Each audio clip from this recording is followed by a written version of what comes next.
Okay, hi everyone. My name is Angela Tilly Ruiz. I am the job placement case manager at Cuyamaca College. And part of my position is to engage with employers and help basically build a pipeline from Cuyamaca to go into their businesses. So I support all students at Cuyamaca, even alumni, in getting jobs, internships, whatever they need to get on their path to their career.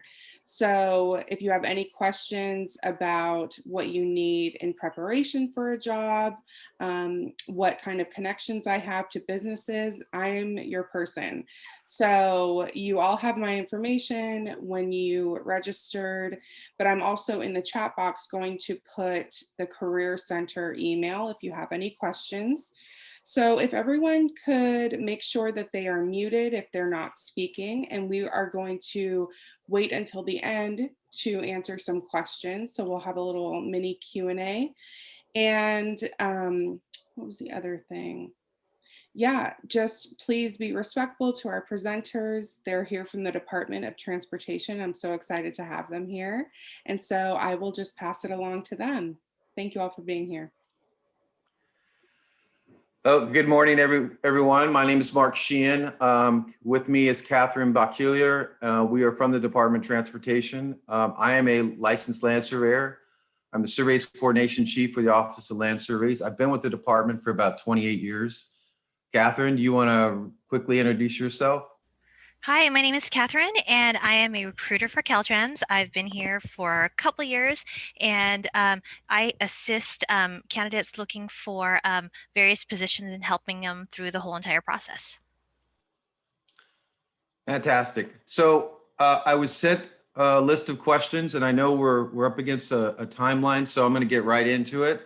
I'm going to answer the ones that I can, and then I'm going to deflect over to Catherine for some of the process questions about the hiring process itself. So the first question I have, what are you looking for as a land surveyor? And very quickly, it depends on what type of job you're trying to find. Is it a field job or is it an office job? You know, in the field, are we going to do construction staking, DTM modeling, mapping? So that's more of a person that is into the field side, that wants to be outdoors, that is okay getting his hands dirty.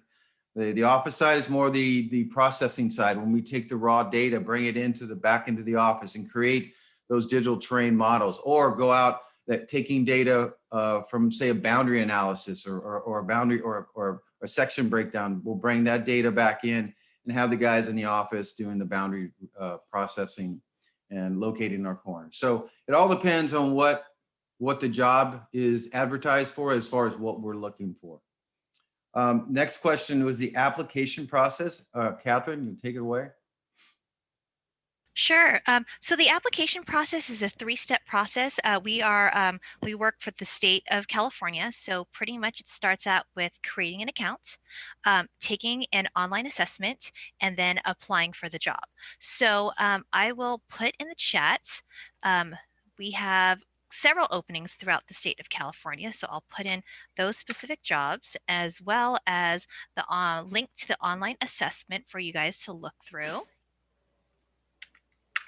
So you pretty much go to calcareers.ca.gov, create an account with all of your information, background, educational history, and then take the online assessment, and then you can actively start applying for all the different jobs. That's simple. It used to be a little bit more difficult. Now they've really streamlined it. And my hat's off to the people at Cal HR. They've really done a good job trying to get this process a little easier for those that have never done it before. Once you've done it once, you can do it again. So the typical day, what is a typical day like in land surveyors world in Caltrans? Well, I kind of mentioned it a little bit on my first question. Again, depends on what you're doing. Are you in the field? Are you in the office? Again, the field is going to have a guy that's going to be, or gal that's going to be out on the road, you know, working in every different kind of environmental condition you can think of. You could be in the mountains of Big Bear. You could be down in the valley of Fresno. You could be anywhere you want, depending on what district hired you and what their geographical layout is. If you're an office person, you're going to be more kind of confined to where that office is, right? You're going to show up 9 to 5 and do your thing. So it's very diverse, and it's really up to you. I like this question because if you're getting bored with the office side of things and you want to switch to the field, you can do that. If you're in the field and all of a sudden you get married, you have children, and you want to stay close to home, you can come back into the office with your skill sets and be productive. So it's really up to you. The next question: what are the educational requirements? Get this a lot. So there's 3 educational requirements for the Transportation Surveyor Series, or 1 of 3. You have to either have an LSIT, you have to either have graduated from a 4-year ABET accredited university that in a surveying curriculum, or you have an EIT, an engineering training. We recognize the EIT as the entry-level professional certification to become a transportation surveyor. Now, there are other things that you can do to get into the surveying program outside of the TS classification, such as a technician. We have a transportation engineering technician that is also, we also hire from that, and you can actually work on a survey crew as a tech. We call them TETs. And then getting down a little bit lower in the feeder class is a junior engineering technician, which that is more set up for people that are coming off the street that don't really have a lot of experience in anything in surveying, but have a strong aptitude with math and science and understand, geometry and trigonometry. Maybe they're coming out of high school. So there's 3 different ways to get in. The educational requirement is, as I spoke, for the TS, EIT, LSIT, or a 4-year degree, or a license from another state, because we do have reciprocity. The next question was average pay. Without an LSIT, okay, average pay. So this would be, like I talked about earlier, the JET, the junior engineering technician, or the technician. So the JET starts out at $26.61 a month and goes up to $4,026. Then the technician, transportation engineering technician, comes in, and it starts at $38.17 and goes to, I believe, $57.44. And you notice that they overlap. So you can literally be in a JET classification and being overlapped into the transportation engineering technician. That's done by there's a reason for that. Opportunities outside of, I think this question was, do I stay in school or don't I stay in school? I always encourage you to stay in school, finish your degree, finish your certificate, whatever you're trying to get that done, because it will pay off in spades later on in your career when you throw down on your resume that you've got an AS in surveying, or you've got a BS in surveying or geomatics engineering. That's going to help you progress into management, into supervision later on down the line. But there are opportunities. I just spoke of them, the JET or the technician, that doesn't require those. Someone asked about a survey project in San Diego. I reached out to the district survey manager in San Diego, and I have not heard back from him. But I will say that San Diego has a number of highway projects going on right now. They are one of the more pristine survey districts in California. Everybody wants to work for them. They work in some of the most pristine areas of California. I've actually been down there a number of times doing training, and I love it. My wife and I go down there occasionally to spend a weekend down at I forget the name of it, but anyway, my daughter and her husband are from there. He's from Point Loma. Anyway, the next question was, just started to take the LS course. Are there any opportunities? Again, I think these questions kind of overlap. If you're taking an LS, you're in an LS curriculum, yes, there are opportunities, right? There's a JET, there's a TET, but finish your school. if you're going to start down that road, finish it. It'll only be a couple more years, and this hiring situation that we're in right now is not going away anytime soon. So there's really no rush um, to stop your school and then try just to get a job, unless you have to. But if you don't, please stay in school, finish your education, and then we'll be waiting for you. Do we have a drone program? Absolutely, we do have a drone program. We are presently right now, the North region, which is districts 1, 2, and 3, Eureka, Reading, and Marysville, have probably a drone program that is a little bit further advanced than the rest of the state. It is evolving as we speak. We use the drone with LiDAR mapping. So as it's flying, it's doing LiDAR scanning, and we're collecting data in terabytes per minute, sort of to speak, and I'm not too familiar with, with that jargon, but lots of data coming in. And that's one of our big problems right now. How do we store this data, which is requiring a set of skill sets with GIS and data storage. Should I get a BS in surveying? I think I've made that very clear. If you can, please do. The people that advance up through this organization, from supervision into management into the executive, all have their certifications, all have their pedigrees. So I strongly encourage you to stay focused and get your education, and then the time will come and you can come to work for us. But that's what I'm telling you. If the opportunity presents itself and you're done with school, you've had enough of it, that's what I did. We're not going to turn you down, but you do have to have those minimum qualifications to get in. So I think that's it. Was there anything else? I'll try to get that done as quickly as possible. Catherine, is there anything Thank you, Mark. you'd like to say? Well, I put down the state presentation. It has a little bit more details about like the hiring process that we can't get to today, but it gives pretty much all the a lot more details about the minimum qualifications and the hiring process. So when you guys have time, just go ahead and take a look at that. And one other thing I'd just like to say to everybody here, the Department of Transportation is divided up into 12 different districts.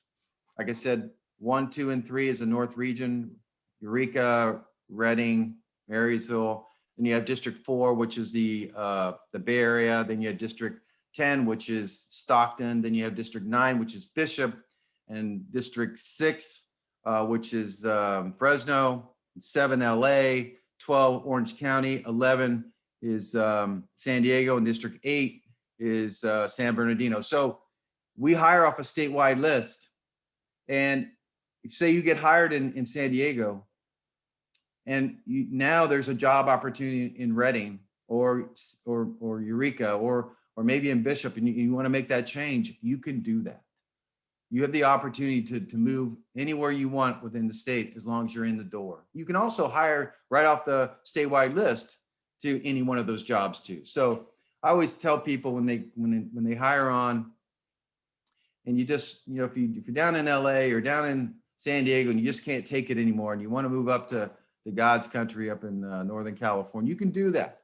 And I want to re-emphasize, you could not have picked a better curriculum to be in this day and time, because we can't find enough surveyors to do the work that we have to do. A Senate Bill 1, which was passed a couple of years ago, authorized a 21-cent increase in the gas tax, and then also put an inflation index calculation in there. So if the cost of doing business goes up, they collect more gas tax. We got more work than we have people to do the work.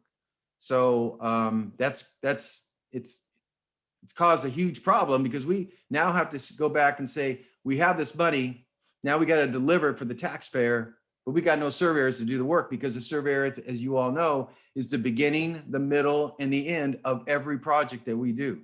So anyway, that's all I have. As much as I could, I'd love to talk more about this, but I know you guys got to go. So that's it. Thanks.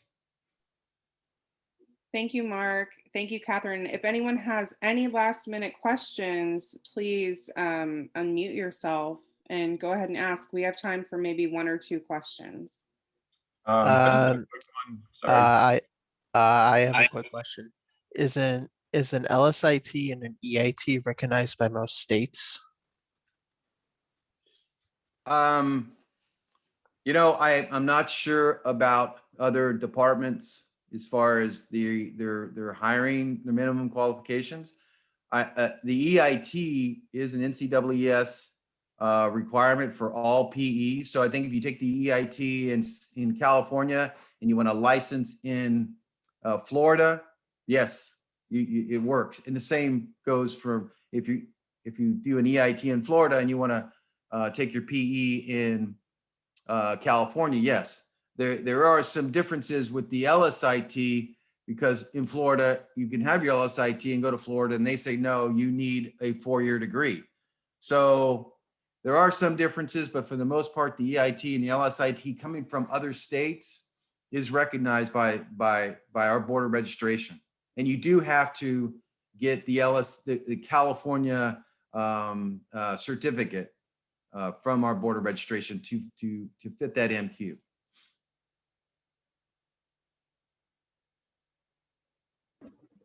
I have a question. Fire away.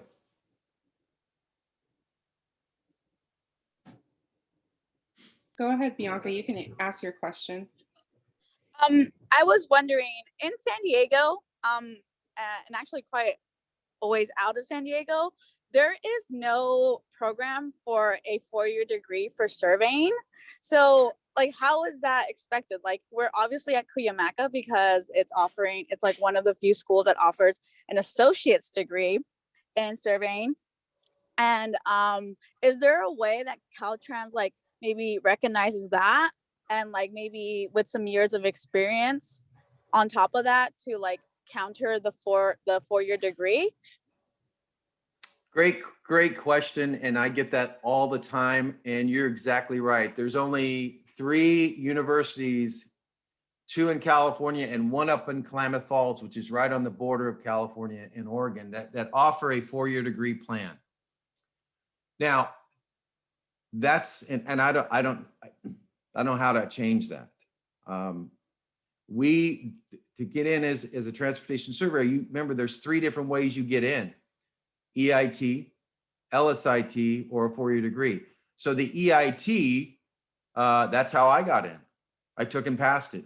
I had enough practical experience. I'd been in the field for about 7-8 years when I took it.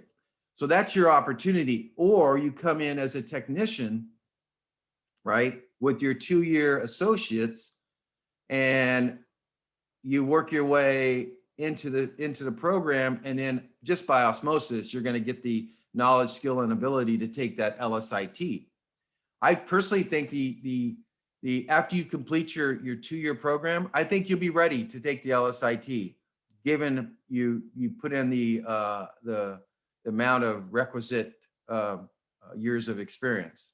But yes, you're right. It's a difficult, and that's one of the problems we have with recruiting at that level. You know, there is not a lot of collegiate classes out there or programs out there that allow for this, but you know, our hands are tied with that one. But we do allow someone to come in with an LSIT, EIT, and that doesn't require a degree. Luckily, California is one of the few states that don't require a 4-year degree. A lot of other states, they do require a 4-year degree, and surveying is not something that it's prevalent throughout their state's educational system. You know, I'd like to just add quickly to that. You know, I think that Idaho State University in Pocatello, Idaho, has an accredited surveying program, and it's online. So it's a virtual 4-year degree that you can get. And I don't know much about it other than the fact that I went to school there, but it wasn't for surveying. and I found that out fairly recently. So that's something to check out as well, because I think it's fully online that you can get a 4-year degree. Yeah, I will follow up on that. I just had a call last night from a kid in Maine, and he's about 7 or 8 credits away from his bachelor's in surveying. And so he's wanting to move to California, take the LSIT, and then do the long distance learning thing over the internet to complete his degree program from the University of Maine. So that's 3,000 miles away. So there are ways to do it. And I think the previous speaker, yes, Idaho, and there's a number of university, OIT, I think, has another program that you can use long distance learning. I mean, it's the only game in town right now. We don't, unless, some of the other schools start to recognize, and put this in their curriculum. I don't know what else to tell you. Well, we're coming up on 9:30, so that was such an excellent question to end on. Thank you for that. I just want to thank Mark and Catherine so much for being here. We are going to be posting this recording on our industry's interview page, and I will send everyone the link to that so that you can have that information at any given time. So thank you so much. I appreciate everyone's time, and I hope you have a wonderful day. Thank you, guys. Thank you. Thank you. Thank you.